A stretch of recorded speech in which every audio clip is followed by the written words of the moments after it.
इंसान की कीमत।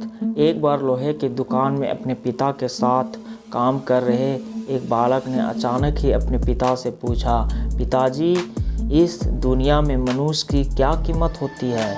पिताजी एक छोटे से बच्चे से ऐसा गंभीर सवाल सुनकर हैरान रह गए। फिर वे बोले, बेटे, एक मनुष्य की कीमत आंकना बहुत मुश्किल है, वो तो अनमोल है। बालक, क्या सभी उतने ही कीमती और महत्वपूर्ण हैं? पिताजी, हाँ बेटे। बालक के कुछ पल्ले पड़ा नहीं। उसने फिर सवाल किया, तो फिर इस दुनिया में कोई गरीब तो कोई अमीर क्यों है?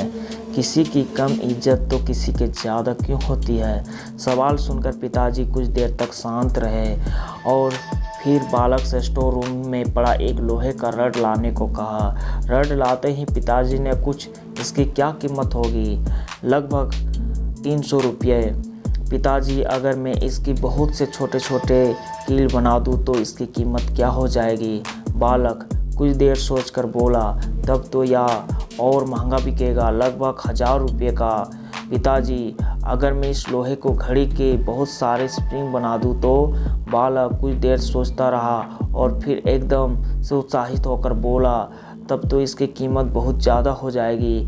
पिताजी उसे समझते हुए बोले, ठीक इसी तरह मनुष्य की कीमत इसमें नहीं है कि वे अभी क्या है, बल्कि इसमें है कि वो अपने आप को क्या बना सकता है। बालक अपने पिता का बात समझ चुका था। धन्यवाद।